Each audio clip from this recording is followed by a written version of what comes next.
All right, today we're going to be talking about carbs today. So what are they, how can you use them, and why do they relate to you? So by the end of this video, I want you to feel like you've got a basic understanding of what carbs are.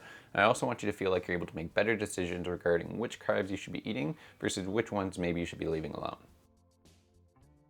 All right, so carbs are short for carbohydrates. It's one of 3 macromolecules in our diet, along with fat and protein. And carbs are the easiest macromolecule for our body to break down into usable energy in the form of sugar.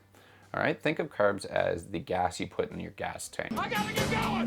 No! It's easily accessible, it's easy to use, and just like a well-oiled machine, it's easy for us to process and use it in all of our activities throughout the day. Now, you've probably heard people say carbs are the enemy. You know, carbs are the enemy. And while this isn't exactly true, it's not exactly false either. In order to understand what this means, let's talk about the difference between simple versus complex carbs. All right, so at the very base of a simple versus a complex carb, it all kind of comes down to how our body breaks down these molecules. So when you think of something like a simple carb, think of things like juices, sodas, fruits, things like that.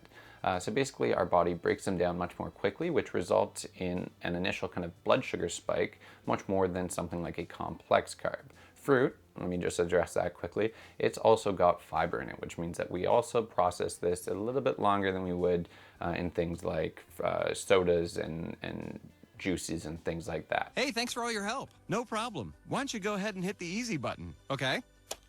Now, complex carbs, on the other hand, are broken down much more slowly, meaning that we spread that kind of initial energy rush over a longer period of time. So we're absorbing it, we're breaking it down, and we're doing all the things that we need to with it much more slowly than we would something like a simple carb. So simple versus complex carbs. Why is this important, right? So quoting a doctor named Dr. Fung, who is one of the leading researchers in diabetic research and reversing type 2 diabetes, he basically talks about how these sugar spikes, especially when we're undergoing large ones consistently throughout time, especially with things like sodas and juices and things like that, eventually it can lead to something called insulin resistance. So basically what that means is that in order to uptake and absorb these sugars, especially in the larger amounts such as with simple carbs, it requires a lot more insulin to be released by the body.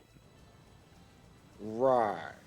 Now, why is this a problem? It's a problem because over time, our body needs to release more and more insulin in order to achieve the same result.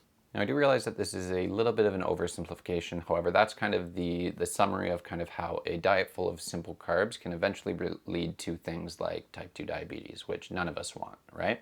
So how can you lose weight while still having a diet full of carbs, things like pastas and rice and things like that? Well, let's talk a little bit about that. So caloric density, what is that? All right, so caloric density basically refers to how many calories are in one amount of something versus another. If you look at pasta, if you look at 2 cups of pasta, you're looking at around 600 calories. Now you add sauce to that, you're around 700, 750. Now, on the other hand, you look at something like 2 cups of vegetables and you're around 180 to 200 calories, basically a third of that of the pasta. All right, so when using these two examples, the pasta would basically be what we consider as much more calorically dense versus the vegetables, which are much lower in caloric density. Now, I love my pasta, I love my rice, I love my carbs that are high in calories. They're yummy, they're tasty, and they're typically pretty easy to make. 64 slices of American cheese. So I'm not saying that you can't eat these foods in order to lose weight, but it's important to use a couple different strategies in order to position yourself for the greatest chance of success. So tip number 1, change the proportions of your meal. All right, so if you're somebody who enjoys eating pasta, it's easy to make, it's quick, it's yummy, try considering adding more vegetables to it. Lowering the amount of pasta in the dish and increasing the amount of vegetables is going to change the caloric density of the meal. Tip number 2, try alternatives. So again, if you're somebody who likes pasta and rice, try more healthier alternatives. Things like sweet potato pasta or cauliflower rice. These different types of foods have been gaining popularity over the year. And there's a lot of them that are actually very, very good. So try them out and let me know what you think. And number 3, try veggie stir fries. Again, I'm all about easy to make meals that are quick and healthy. So this tip is really about incorporating tip number 1 and just taking it to another step. So again, try a new recipe, try different healthy options that are again going to help to decrease the caloric density of a given meal. So in summary, carbs are not the enemy unless you make them the enemy. It's so easy to sit down and overindulge with a heaping pile of pasta or rice or whatever it is you're eating and end up eating, half of your daily recommended calories in just a single sitting, right?